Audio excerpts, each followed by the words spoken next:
दोस्तों नमस्कार, हाजिर एक और नई वीडियो के साथ। अक्सर संत रामपाल जी महाराज जी के नियमों को लेकर जो लोग सवाल उठाते हैं, आज की जो वीडियो हम आपके सामने पेश करने वाले हैं दोस्तों, उस वीडियो में आपको सारे सवालों के जवाब मिल जाएंगे।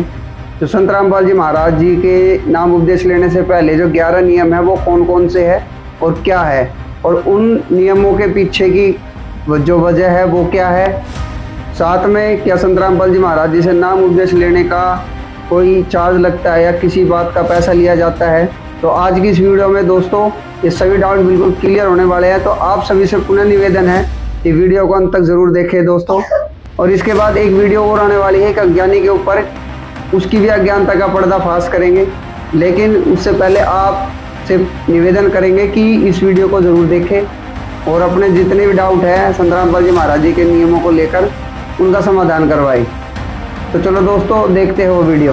मेरे पीछे देख सकते हैं, अभी हम लोग उस स्थान पे पहुंच चुके हैं जहां पे निःशुल्क नाम दीक्षा लोगों को दी जाती है। तो दर्शकों, हमारे साथ में जो नाम दीक्षा केंद्र के सेवादार हैं वो हमसे जुड़ चुके हैं। जानकारी के मुताबिक 500 प्लस नामदान केंद्र आपके गुरु जी के हैं, वहाँ पे भी निःशुल्क नाम दीक्षा की सुविधा है। तो क्या कुछ नियम रूल्स फॉलो करवाए जाते हैं यहाँ?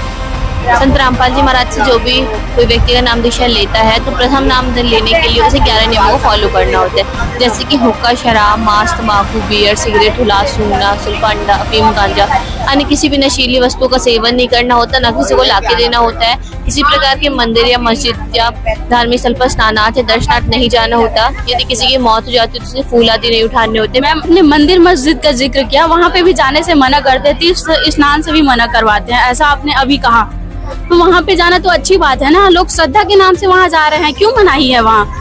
हमारे संत रामपाल जी महाराज जी बताते हैं कि मंदिर और मस्जिद जाने से हमारा मोक्ष नहीं होगा, वो तो केवल एक यादगार के रूप में मनाई गई है कि जैसे जो पिछले संत हुए हैं, भक्त हुए हैं, उन्होंने कैसे भक्ति कमाई कर उस स्थान में रह के तो उनका मोक्ष हुआ। तो लोग सोचते हैं कि उस स्थान पे जाने से हमें फायदा होगा, लेकिन उन्हें ये नहीं पता कि हमारा लाभ जिस विधि से उन्होंने भक्ति करी और परमात्मा को प्राप्त की उस विधि से हमारा मोक्ष होगा। जैसे संत रामपाल जी महाराज जी बताते हैं कि जैसे मान लीजिए किसी जगह पे हलवा बन रहा है और वहाँ पे हलवा बन रहा है, वहाँ पे पूरी सामग्री रखी हुई है। अब वहाँ पे हलवा बन के चला जाए, वहाँ पे सिर्फ उसकी राख और कुछ कचड़ा रखा हो। अब कोई जाके 2-4 दिन बाद वहाँ बोले कि देखो यहाँ पे हलवा बना था, यहाँ पे ये सारी चीजें हुई थी, तो क्या उसको वो हलवा मिल जाएगा? नहीं ना। उसको हलवा लेने के लिए, उसको वो लाभ लेने के लिए तो उस व्यक्ति के पास जाना होगा ना, जिसने वो हलवा बनाया, जिसने वो सामग्री दी। तो इसी प्रकार संत रामपाल जी महाराज जी बताते हैं कि जितने भी तीर्थ है, गंगा स्नान है और जितने भी हमारे मंदिर मस्जिद है, वो केवल एक यादगार के रूप में हमें यदि सही भक्ति करनी है और जिन भक्तात्माओं ने मोक्ष प्राप्त किया है वो मोक्ष हमें प्राप्त करना, ईश्वरीय लाभ प्राप्त करने हैं, तो हमें उनकी जैसे उन्होंने भक्ति करी वैसी भक्ति हमें करनी होगी। कि यहाँ पे जो 10 गात्र है, 13वीं है, ये सब मनाही करते हैं। तो हमारे हिंदू धर्म में अगर हम देखें तो जब किसी की मृत्यु हो जाती है तो उनके अस्थियों को गंगा में प्रवाह करवाया जाता है, 13वीं की जाती है, ताकि उनका मोक्ष हो सके, उनको स्वर्ग की प्राप्ति हो सके। इसको भी मना क्यों किया जाता है? अगर मना कर रहे हैं तो उनका मोक्ष कैसे होगा हमारे पूर्वजों का? देखिए, संत रामपाल जी महाराज जी अपनी वाणी में कहते हैं कि देह पड़ी तो क्या हुआ, झूठी सभी पटीट, पक्षी उड़ा आकाश को चलते करके भी। संत गरीबदास जी महाराज जी ने इस मानव शरीर का जो तुलना है वो एक पक्षी की बीट के समान की कि इस शरीर से आत्मा निकलने के बाद इस शरीर के जो अस्तित्व होता है केवल बीट के समान हो जाता है, उसका कोई अर्थ नहीं निकलता। और रही बात उनकी अस्थियों को गंगा जी में शराने की, तो गीता जी में कहा गया है कि श्राद्ध निकालना, उनके अस्थियों को प्रवाह करने से हमारा मोक्ष नहीं होता है। कहाँ है प्रमाण गीता जी में? जिसका प्रमाण गीता अध्याय 9 श्लोक नंबर 25 में लिखा है कि भूतों को पूजने वाले भूत बनेंगे, पितरों को पूजने वाले पितर बनेंगे और देवताओं को पूजने वाले देवता बनेंगे। पितरों को पूजना, श्राद्ध निकालना अर्थात गंगा जी में उनकी अस्थियों को शराना, फिर उनका छमाही, बरसौदी, ये सारी चीजें करना। तो जब साफ साफ गीता जी में लिखा है कि भूत पूजने वाले भूत बनेंगे, जब हमको ईश्वर की प्राप्ति करनी है और हम श्राद्ध निकालेंगे तो हम ईश्वर को प्राप्त ना होकर भूतों को प्राप्त होंगे। इसलिए संत रामपाल जी महाराज जी हमें ये सारी जो क्रियाएं होती है वो करने से मना करते हैं। मैम, आगे की और क्या क्या नियम है आपके गुरु जी के? ऐसे चौथा नियम है कि अन्य देवी देवताओं की साधना नहीं करनी है। संत रामपाल जी महाराज जी कहते हैं कि माई मसानी, सेठ, शीतला, भैरव, भूत, हनुमान, परमात्मा उनसे दूर है जो इनको पूजन। जैसे आपने अभी कहा कि देवी देवताओं की भक्ति नहीं करनी है, तो 33 कोटि देवी देवता तो हमारे आदि सनातन धर्म से पूजनीय हैं, इनको पूजा करते हुए हम आ रहे हैं, इनको कैसे हम त्याग दें? देखिए, संत रामपाल जी महाराज जी बोलते हैं कि पूजा नहीं करनी। पूजा और साधना में अंतर होता है। पूजा का अर्थ होता है जब हम किसी को इष्ट रूप में मानकर उसको प्राप्त करने के लिए हम भक्ति करते हैं, और साधना का अर्थ होता है हम उसको कर्ज पटाते हैं। जैसे कि हम एक बिजली अपने घर में कनेक्शन लेते हैं, तो जब हम उसके कनेक्शन यूज करते हैं वो बिजली, तो हम उसको बिल देते हैं, ये तो हो गई साधना। लेकिन हमारा इष्ट को ध्यान पूजना और उसको प्राप्त करने की कामना रखना, ये होती है पूजा। तो संत रामपाल जी महाराज जी बताते हैं कि हमें इनकी साधना करनी है, पूजा नहीं करनी है। क्योंकि इनका संत रामपाल जी महाराज जी प्रथम मंत्र में 5 देवताओं का मंत्र बताते हैं, और इन मंत्रों का जाप करने से जो हमें ये सुविधाएं दे रहे हैं उनका हम ऋण चुकाते हैं। इसलिए हम संत रामपाल जी महाराज जी उनकी भक्ति नहीं छुड़वाते। संत रामपाल जी महाराज जी कहते हैं कि तीनों देवा कमल दल बसे, ये ब्रह्मा विष्णु महेश, प्रथम इनकी वंदना फिर सुन सदगुरु उपदेश। संत रामपाल जी पहले इन्हीं की पूजा करो, फिर सदगुरु का उपदेश सुनो, क्योंकि जिसके लोक में रह रहे हैं उसकी तो साधना हमें करनी ही होगी। लेकिन इष्टतम हमारे परमेश्वर कबीर साहिब जी। 5वां नियम है किसी भी ऐसे व्यक्ति का जूठा नहीं खाना जो नशीले पदार्थों का सेवन करता हो। 6वां नियम है जुआताश हमें नहीं खेलना। 7वां नियम संत रामपाल जी महाराज जी बताते हैं कि किसी प्रकार की खुशी के अवसर पर नाचना व अश्लील गाने गाना सख्त मना है। भगवान के लिए भक्ति कर रहे हैं, उनके लिए झूम नाच रहे हैं, तो ये तो अच्छी बात है ना। देखिए, इस विषय में नानक जी ने कहा है कि ना जाने काल की कर डाले, किस भी ढल जा पासावे, जिना सिर दे मौत फुड़क दे, उन्हा नुकेड़ा हासावे। हम सभी आजकल समाचारों में देखते हैं कि किसी की बारात जा रही है, वो नाच रहा है और नाचते नाचते दूल्हे को हार्ट अटैक आ गया।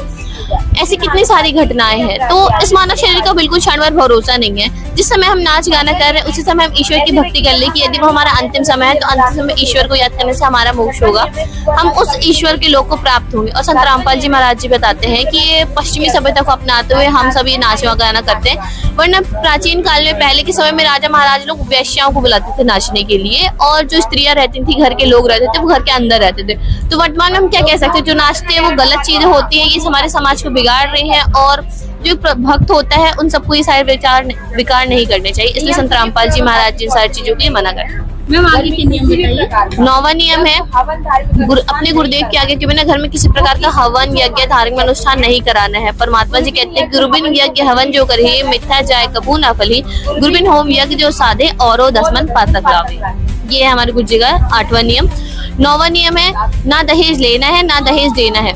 हमारे गुरु जी संत रामपाल जी महाराज जी बताते हैं जो एक पिता होता है वो उसने कलेजी और पुत्री को ही दे दिया होता है, उसके बाद बाकी क्या रहता है देने के लिए। आपसे आवे रतन बराबर मांगा आवे लोहा। और हमारे गुरु जी का नियम है, मैम जैसे कोई प्यार से अपनी बेटी को दहेज दे भी रहा है तो आगे चलकर वो बेटी अच्छा जीवन जी सकती है, उनको और पैसे बटोरने की या और सामान खरीदने के लिए पैसे की जरूरत नहीं पड़ेगी। उनके माता पिता अगर स्वेच्छा से दे भी रहे तो उसमें मनाही क्या है। देखिए, कुछ माता पिता सक्षम होते हैं दहेज लेने के लिए, हर एक माता पिता सक्षम नहीं होते हैं। और संत रामपाल जी महाराज जी के बताते हैं कि हर एक व्यक्ति हर एक बच्ची अपने भविष्य का लेके आती है, अपने भाग्य का लेके आती है। तो हमारे 4 दिन के कुछ कपड़े कुछ बर्तन सामान देने के उसका पूरा जीवन तो निर्वाह हो नहीं जाएगा। और जैसे जो अमीर माता पिता वो तो अपनी बच्ची को दे देते हैं, लेकिन उसी लालच में कि मेरी गरीब माता पिता उससे दुख पाते हैं कि मेरी बेटी को मैं दहेज नहीं दे पाऊंगा। यही प्रथा के चलते भ्रूण हत्या, कन्याओं को मार दिया जाता था। इसी सारी जो दुर्व्यसन होते हैं हमारे समाज में, इन सारी चीजों को रोकने के लिए संत रामपाल जी महाराज के विश्व कल्याण मिशन के तहत ये मुहिम चलाई गई कि संत रामपाल जी महाराज जी के जो शिष्य है वो 17 मिनट में दहेज मुक्त विवाह करेंगे और ना किसी का दहेज किसी भी प्रकार का दहेज लेंगे ना दहेज देंगे। जैसे हमारे कमेंट्स में हमें प्राप्त होते हैं कि बर्थडे पार्टी को आप लोग मना करवाते हो, जैसे किसी का जन्म हो रहा है तो बर्थडे पार्टी मनाने से मनाही क्यों है। संत रामपाल जी महाराज जी बताते हैं कि हमारा बर्थडे तो तब असली होता है जब हमको एक पूर्ण संत मिलता है, तत्वदर्शी संत मिलता है और भक्ति की राह मिलती है। इसलिए में एक वाणी है संत रामपाल जी महाराज जी की कि जा दिन सदगुरु भेंट या ता दिन लेके जान, बाकी समय व्यर्थ गया बिना गुरु के ज्ञान। मतलब कि जिस दिन सदगुरु तुमको मिला उसी दिन से तुम्हारे मनुष्य जीवन का असली प्रारंभ हुआ, तुम्हारा भक्ति जीवन प्रारंभ हुआ। तो हमारा असली बर्थडे, मानव जीवन कल्याण का बर्थडे तब होता है जब आपको तत्वदर्शी संत की शरण प्राप्त होती है। इसलिए संत रामपाल जी महाराज जी साधारण बर्थडे मनाने के लिए मना करते हैं। जैसे बच्चे हो गए वो कार्टून्स देख रहे हैं, मूवीज देख रहे हैं, सिनेमा घर में जा रहे हैं तो वो अपनी लाइफ को एंजॉय कर रहे हैं। आपके गुरुजी मना करवा के कहीं ना कहीं उनकी लाइफ को फीकी कर रहे हैं। ऐसी बात नहीं कि संत रामपाल जी महाराज उनकी लाइफ को फीकी कर रहे हैं। जब एक भगत एक इंसान पूर्ण परमात्मा की शरण में जाता है, जब वो भक्ति लाइन में जाता है तो एक भगत और जगत में एक अंतर होता है कि उसकी जो लगन होती है ना वो ईश्वर के प्रति हो जाती है। तो जो टीवी देखना, मूवीज देखना, कहीं घूमने जाना, ये सारी चीजें समय व्यर्थ करने की बात होती है, क्योंकि अभी आपने बताया कि मानव जीवन दुर्लभ है, मिले ना बारंबार, जैसे तरवर से पत्ता टूट गिरे बहू न लगता था। जब हमारे मानव शरीर का कुछ भरोसा ही नहीं कि कब चला जाए, तो ज्यादा से ज्यादा समय हम भक्ति में लगाएं, क्योंकि अंत समय हमको सभी को पता है कि जहाँ साइंस खत्म हो जाता है वहाँ भगवान आते हैंगे। तो हम क्यों ना प्रारंभ से ही भगवान को माने, तो हमें ऐसे कोई सारी चीजें की जरूरत ही ना पड़े। इसलिए संत रामपाल जी महाराज जी बर्थडे मनाने के लिए, टीवी देखने के लिए, सारी चीजों के लिए मना करते हैं। इन सारे नियमों को फॉलो करवा के आखिर आपके गुरु जी किस धर्म का प्रचार कर रहे हैं? संत रामपाल जी महाराज जी सनातन धर्म का प्रचार कर रहे हैं, जो आदि सनातन धर्म है उसका संत रामपाल जी महाराज जी प्रचार कर रहे हैं, जिसमें हिंदू, मुस्लिम, सिख, ईसाई और विश्व के तमाम सारे धर्मों का सम्मेलन है। इसकी क्या गारंटी है कि आपके गुरु जी एक सच्चे संत है? क्योंकि देश दुनिया में अगर हम देखें तो लाखों की तादाद में धर्म गुरु हो चुके हैं। ऐसे में पूर्ण संत की पहचान कौन करे? और आप लोग का कहना है कि संत रामपाल जी महाराज ही तत्वदर्शी संत है, कैसे माने लोग?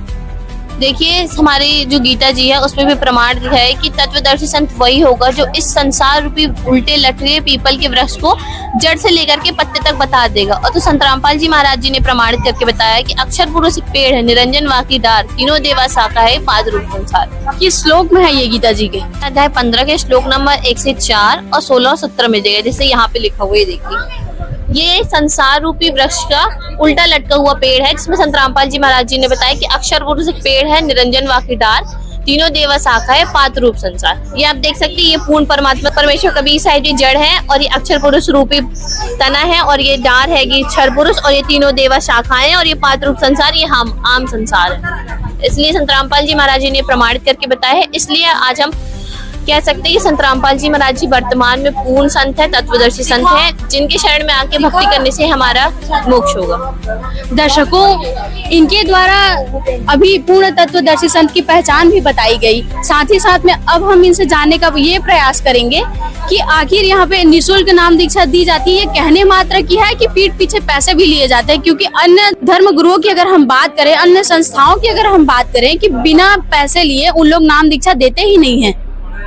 देखिए, ये सारी चीजें संत रामपाल जी महाराज जी के आदेश से सारे निःशुल्क चल रही है, जिसमें संत रामपाल जी महाराज जी द्वारा इलेक्ट्रॉनिक मीडिया के माध्यम से वो नाम दीक्षा दी जाती है, और सामग्री में जैसे भक्ति बोध दी जाती है, प्रसाद दिया जाता है, पुस्तक दी जाती है, संत रामपाल जी महाराज जी की तस्वीर दी जाती है, ऐसी कुछ सामग्री दी जाती है फ्री में। इसे कोई भी शुल्क नहीं लगता है। आपको यदि विश्वास ना हो तो आप जो संत रामपाल जी महाराज से नाम दीक्षा लेके अभी भी भक्त बैठे हैं, आप उनसे भी जाके पूछ सकते हैं कि आपने किसी प्रकार का पैसा दिया या नहीं। जैसा हमने भी संत रामपाल जी महाराज से आज से लगभग 8 साल पहले नाम दीक्षा ली थी, तो हमने भी पूर्णतः निःशुल्क नाम दीक्षा ली थी।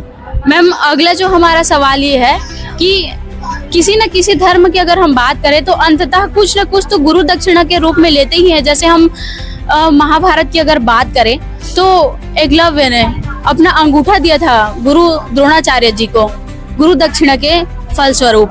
तो आखिर आपके गुरु जी अंततः कुछ न कुछ तो लेते ही होंगे ना गुरु दक्षिणा में? संत रामपाल जी महाराज जी गुरु दक्षिणा के रूप में भगत के भाव लेते हैं कि तुम मर्यादा में रहकर भक्ति करो, इस संसार से मोक्ष प्राप्त करो। यही संत रामपाल जी महाराज जी उनसे गुरु दक्षिणा लेते हैं। और संत रामपाल जी महाराज जी जो बुराइयां मानव के जीवन में होती है, जितनी भी कुरीतियां होती है, उन सारी चीजों को छुड़वाने के लिए संत रामपाल जी महाराज जी बोलते हैं, जो जितने व्यसन होते हैं, जो शास्त्र विरुद्ध भक्ति होती है, इन सबको छुड़वाने के लिए संत रामपाल जी महाराज जी गुरु दक्षिणा देते कि तुम इन सबको छोड़ के सही भक्ति करो, मर्यादा में रहो, और इस काल के लोक से छूट कर अपने सतलोक निज धाम जाओ। मैम, आपने सबसे पहले स्टार्टिंग में ये जिक्र किया था कि प्रथम नाम में इतने सारे नियम बताए जाते हैं, मतलब आपके गुरुजी कितने चरणों में नाम दीक्षा देते हैं? संत रामपाल जी महाराज जी 3 चरणों में नाम दीक्षा देते हैं। जैसा हमारे शास्त्रों में भी लिखा है कि पूर्ण तत्वदर्शी संत, पूर्ण गुरु वही होगा जो 3 चरणों में नाम दीक्षा देगा। और संत रामपाल जी महाराज जी भी 3 चरणों में नाम दीक्षा देते हैं, जैसे प्रथम नाम, फिर 4 महीने बाद सतनाम, फिर कुछ वर्षों बाद आपको सार नाम मिलता है। उम्मीद करते हैं कि हमारे जो दर्शक देख रहे हैं आपको, वो आपके जवाब से संतुष्ट होंगे। कोई नियम यदि छूटा हो तो आप एक बार और बता दीजिए हमारे दर्शकों को। संत रामपाल जी महाराज जी नियम है कि हमें छुआछात नहीं करनी है, हम सब एक परमात्मा के बंदे। जब परमात्मा ने किसी भी जाति या मजहब के स्त्री पुरुषों को बनाने में कोई अंतर नहीं किया तो हम क्यों करें। और पर संत रामपाल जी महाराज जी बताते हैं कि वस्तुकला ज्योतिष आदि के चक्कर में नहीं पड़ना है, प्रभु पर विश्वास रखना है। इन नियमों का पालन एक प्रथम नाम दीक्षा लेने वाले भक्त को करना होता है, संत रामपाल जी महाराज जी से दीक्षा लेने से पहले। मैम, जैसे आपने वास्तुकला का जिक्र किया, हमारे हिंदू धर्म में जो पंचांग देखने वाले पंडित होते हैं, वे लोग ना देख के, वास्तुकला देख के बताते हैं और घर की दिशा भी बताते हैं कि किस दिशा में हमें क्या रखना चाहिए। जैसे किचन की दिशा क्या होनी चाहिए, इंसान सोता है तो उसकी सिर की दिशा कैसी होनी चाहिए, खाना हमें किस तरफ मुंह करके खाना चाहिए, ये सब बताते हैं। और कई लोग अच्छा जीवन भी जी रहे हैं इन सब को फॉलो करके। तो आखिर फॉलो करने में क्या मनाही है? देखिए, जैसे ये ज्योतिषी होते हैं, उन्होंने बता भी दिया कि 10 तारीख को सुबह 5:30 बजे सूर्योदय होगा। तो क्या यदि वो नहीं बताते तो क्या सूर्योदय नहीं होता? तो यदि हमको हमारे आने वाले समय का पता भी चल जाता है तो उससे क्या अर्थ निकलता है? हम उसको टाल तो सकते नहीं है। इसलिए हमारे संत रामपाल जी महाराज जी बताते हैं, इन सबको ज्ञात करने से बेहतर है कि उस तत्वदर्शी संत की शरण में जाओ, जिससे तुम परमात्मा के पाले में चले जाओगे और तुम्हारे परमात्मा रक्षा करेंगे। तो तुम्हारे साथ जितनी भी हानियां होनी है कि तुम वास्तुकला से तुम्हारे साथ इस दिनांक को ये होना, ज्योतिषी में ही बताया जाता है ना, कुंडली में, कि आपके साथ इस वर्ष में ये घटना होगी, इस वर्ष आपकी मृत्यु होगी। जब आप तत्वदर्शी संत की शरण में चले जाते हो, एक पूर्ण परमात्मा की भक्ति करते हो, तो परमात्मा आपकी रक्षा करते हैं। वो अपने पाल से आपको मनुष्य जीवन देता है और आपके जीवन में जितने भी कष्ट आने होते हैं वो परमात्मा अपने कोटों से समाप्त कर देता है। परमात्मा जी कहते हैं कि पतिव्रता जमी पर जो धर है पाओ, समृद्ध झाड़ू देते हैं ना कांटा लग जाओ। अर्थात जब एक भगत पूर्ण परमात्मा के शरण में जाकर उसकी भक्ति करता है तो परमात्मा उसके जीवन की रक्षा करता है। उसके जीवन में जितने भी पाप कर्म रूपी कांटे आते हैं उसको परमात्मा समाप्त करके उसको एक सुखद जीवन प्राप्त करता है और जीवन के बाद उसको पूर्ण मोक्ष की भी प्राप्ति होती है। इसलिए संत रामपाल जी महाराज बताते हैं कि वास्तुकला के चक्कर पे जाने से, अपने के चक्कर से छोड़कर हमें उस परमात्मा के शरण में जाना चाहिए, जिससे हमारा मोक्ष और हमारा मानव जीवन भी सुखमय होगा। मैम, अभी तक कितने लोगों ने संत रामपाल जी महाराज जी से नाम उपदेश प्राप्त कर लिया है? 3 दिनों की बात करें तो लगभग 800 से ज्यादा लोगों ने संत रामपाल जी महाराज जी से नाम दीक्षा ग्रहण की है। सभी लोग इन्हीं नियमों को फॉलो करते हैं कि कुछ अलग से नियम बताए जाते हैं? नहीं, संत रामपाल जी महाराज से जो भी भगत नाम दीक्षा लेता है उनको इन्हीं नियमों का पालन करना होता है। सभी को एक समान भक्ति करनी होती है। संत रामपाल जी महाराज जी के मिशन की यही खासियत है कि चाहे वो राजा हो, चाहे रंग हो, या फिर एक अधिकारी हो या एक भिखारी हो, चाहे कोई अमीर हो या गरीब हो, उनको सर्व समान एक दृष्टि से देखा जाता है। सभी एक साथ बैठ के भंडारा करते, एक साथ रहते। यहाँ पे छुआछूत, VIP लाइन अन्य धर्म गुरुओं की तरह बिल्कुल भी नहीं है, सब कुछ समान है। यही संत रामपाल जी महाराज जी की मुख्य विशेषता है। मैम, जो दर्शक आपको देख रहे हैं, आपके जवाब से जो संतुष्ट हैं, यदि वे नाम दीक्षा लेना चाहे तो कैसे प्राप्त कर सकते हैं? वर्तमान में लगभग 13 से ज्यादा चैनलों में संत रामपाल जी महाराज जी का सत्संग आता है। जैसे साधना चैनल पे शाम को 7:30 बजे 8:30 बजे सत्संग आता है। उसमें येलो लाइन फ्लैश होती है, उसमें जो नंबर दिए होते हैं उसमें भी कॉल करके आप संत रामपाल जी महाराज जी से नाम दीक्षा लेने के लिए अपने नजदीकी नामदान सेंटर का पता लगा सकते हैं, या फिर आप प्ले स्टोर से संत रामपाल जी महाराज जी ऐप डाउनलोड कर सकते हैं। उसमें नाम दीक्षा का ऑप्शन होता है जिसमें आपकी नजदीकी नामदान सेंटरों का नंबर दिए होते हैं, जिसमें संपर्क करके आप संत रामपाल जी महाराज जी से ऑनलाइन निःशुल्क नाम दीक्षा ले सकते हैं। इसी प्रकार यूट्यूब में स्पिरिचुअल लीडर संत रामपाल जी महाराज, सतलोक आश्रम न्यूज, फेसबुक पेज है हमारा संत रामपाल जी महाराज जी का स्पिरिचुअल लीडर संत रामपाल जी महाराज। इसी प्रकार ट्विटर, इंस्टाग्राम, जितने भी सोशल मीडिया एप्स हैं उन सभी भी संत रामपाल जी महाराज जी के ID बनी हुई है, चैनल बने हो, उसमें आप फॉलो करके उसमें सत्संग सुन सकते हैं। उसमें भी संत रामपाल जी महाराज जी की जो आश्रम है उसमें नंबर दिखाए जाते हैं, उसमें कॉल करके भी आप नजदीकी नामदान सेंटर का पता लगा करके संत रामपाल जी महाराज से पूर्णतः निःशुल्क नाम दीक्षा ले सकते हैं। Thank you ma'am. सत साई। तो दर्शकों, ये थी संत रामपाल जी महाराज जी के आश्रमों में निःशुल्क नाम दीक्षा के पीछे का रहस्य। यदि इस रहस्य से आप लोगों को संतुष्टि मिली हो तो कमेंट बॉक्स में कमेंट करके जरूर बताएं। धन्यवाद दर्शकों।